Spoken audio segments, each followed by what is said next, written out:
190.90.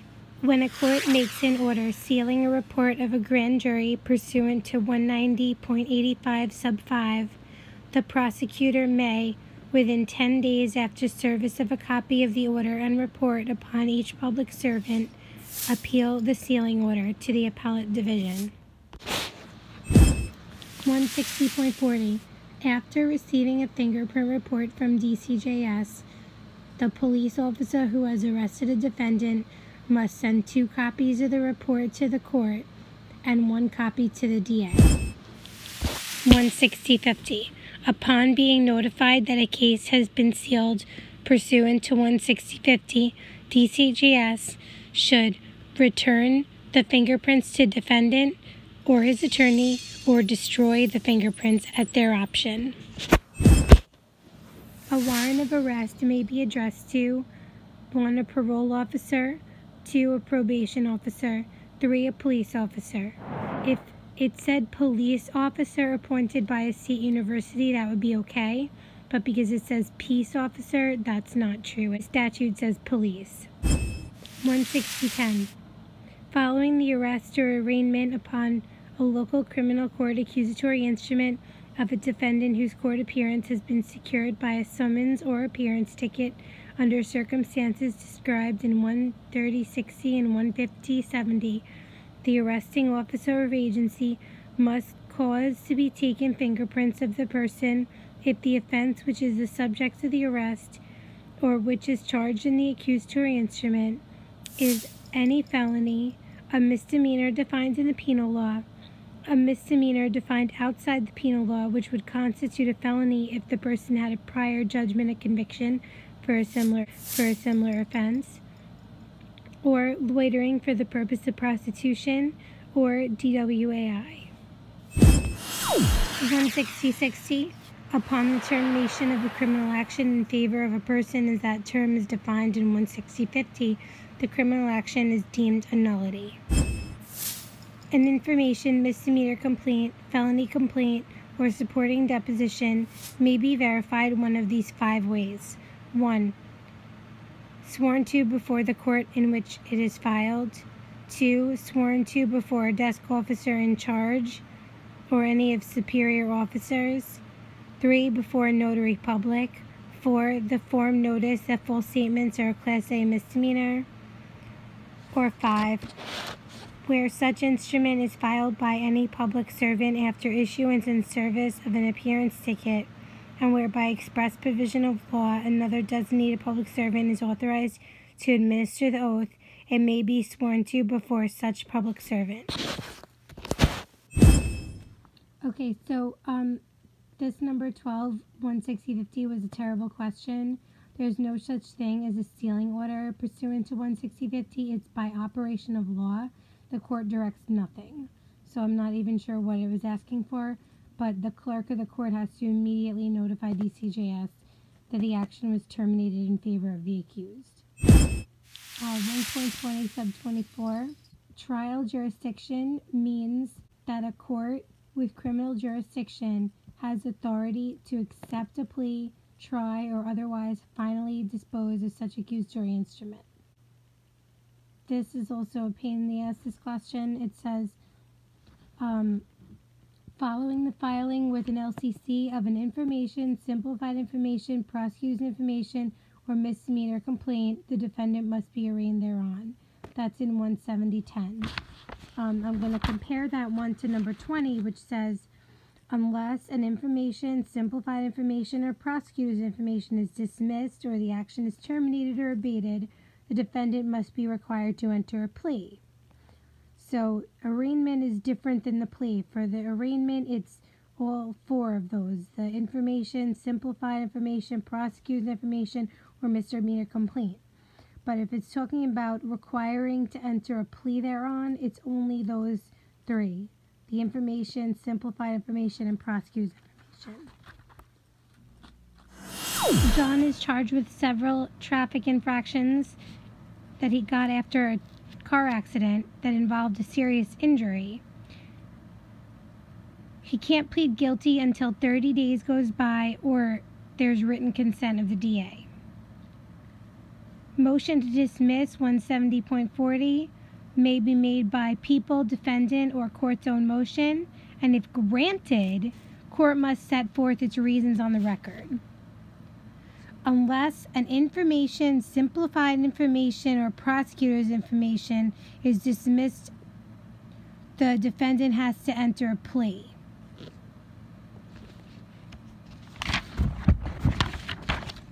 A warrant of arrest issued by the following four may be executed anywhere in the state.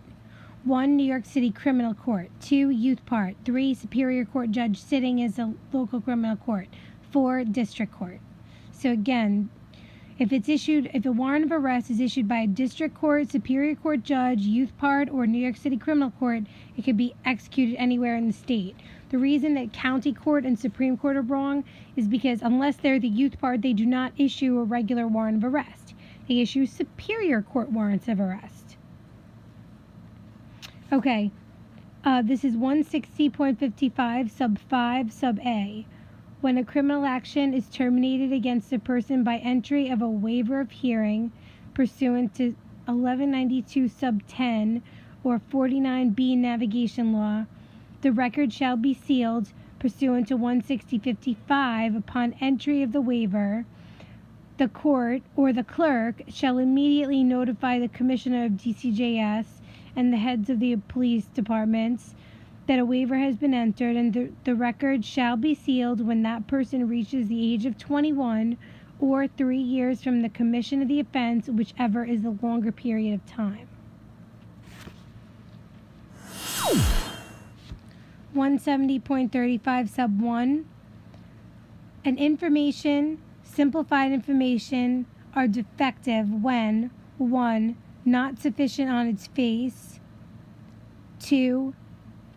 Court does not have jurisdiction, or 3. Statute is unconstitutional or otherwise invalid.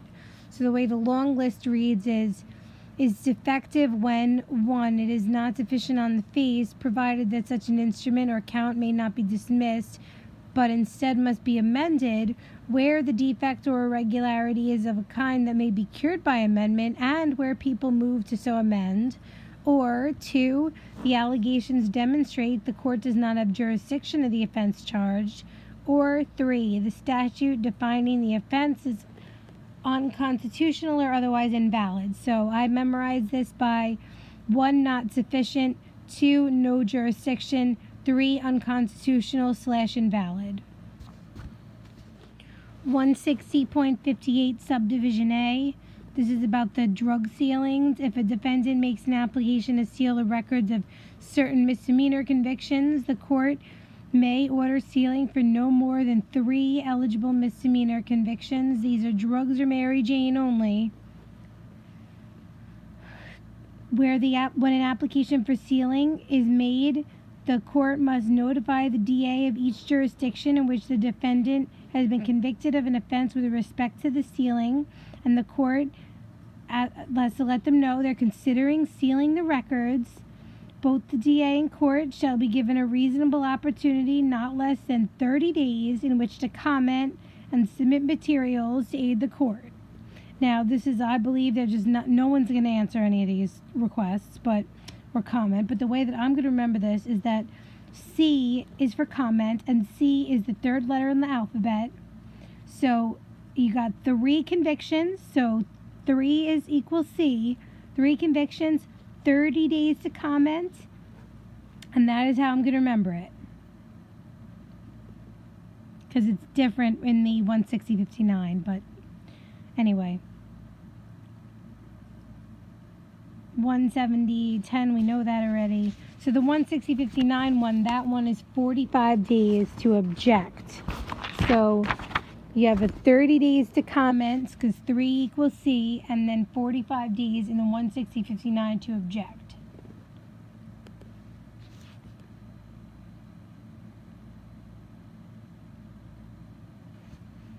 Okay.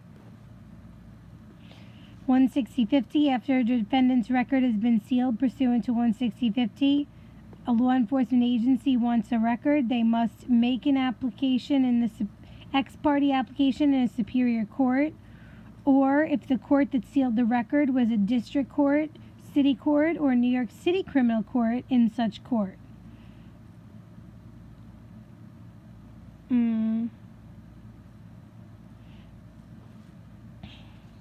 Okay, upon arresting a juvenile or adolescent offender, the cop shall immediately notify the parent, PLR, or person he is domiciled with.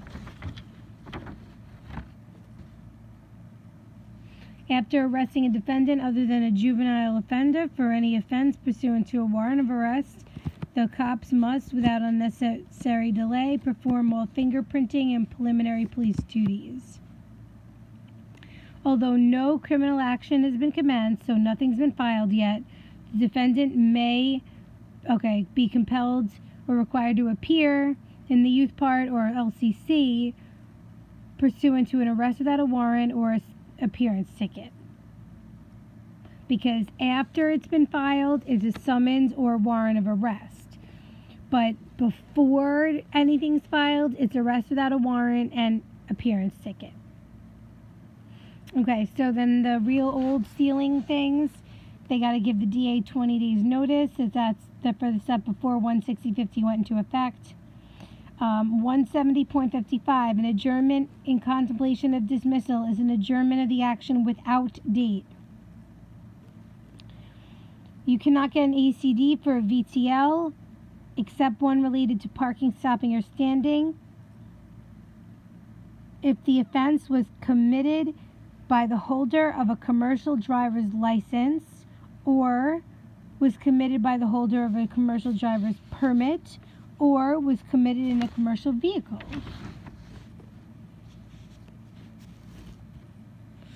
(16058). This is more about the drug sealings. Who can make a motion for sealing pursuant to this section? And it's only two. It's the court or the defendant. That's it.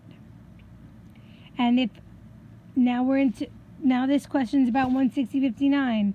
If a defendant is granted sealing pursuant to 16059, which is a 10-year thing in the 45 days, all official records and papers relating to arrest, prosecution, and conviction shall be sealed and not revealed to any public or private person or entity except pursuant to 16050. An adjournment in contemplation of dismissal for a case involving marijuana or a family fence not exceed 12 months or 1 year, because they're fucking annoying and that's how they wrote it. They wrote 12 months for marijuana and 1 year for a family fence. When a charge of prostitution for a 17-year-old is converted into a PINS conditionally, defendant is deemed a sexually exploited child. So a 16-year-old who commits a misdemeanor generally is not criminally responsible if the misdemeanor is in the penal law. But it says they are criminally responsible if they commit a VTL misdemeanor, a misdemeanor attached to a felony, and a violation. They're going to be in criminal court for that. So, there you go. Okay, 220.30, the entry or acceptance of a plea of guilty to part of an indictment constitutes a disposition of the entire indictment. 220.60, a defendant who has entered a plea of not guilty may, as a matter of right, withdraw such plea at any time before rendition of the verdict. A superseding indictment may be filed, 1, at any time before trial, or 2, at any time before entry of a plea of guilty. That's in 200.80.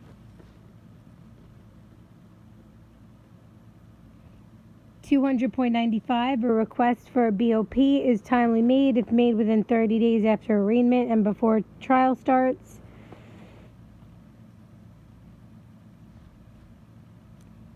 Waiver of indictment. 1, must be in writing. 2, must be signed in open court by defendant. 3, his attorney must be present. 4, DA's signature must be on it.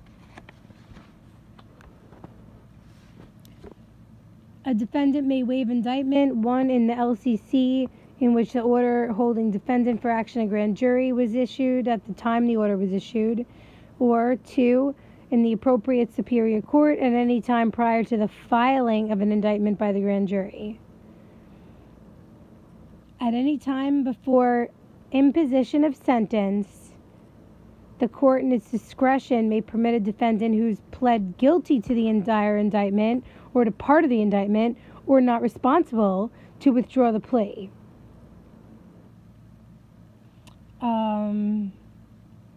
Felony hearing is supposed to be completed in one session, but they could adjourn it for not more than one day.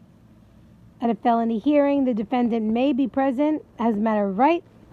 People must call and examine witnesses. All witnesses are subject to cross-examination, and the defendant has a right to testify in his or her own behalf. All right, functions of a grand jury, what they do. They, 1, hear and examine evidence concerning offenses. 2, hear and examine evidence concerning misconduct, nonfeasance, and neglect in public office, whether criminal or otherwise. And 3, take action with respect to such offenses.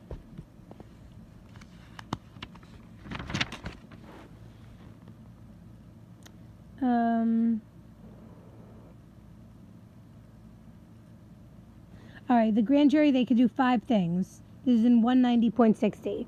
After hearing and examining evidence, they may 1, indict, 2, submit a report, 3, dismiss, 4, direct removal to family court, direct DA to file removal to family court, or 5, direct DA to file a PI.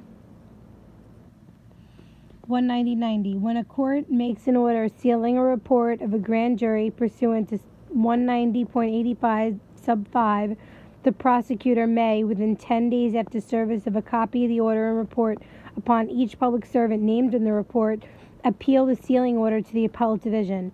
And once the appellate division makes a decision, that's like final. No more appeal after that. Also, with a felony hearing, the public can be excluded on application of the defendant only, not nobody else.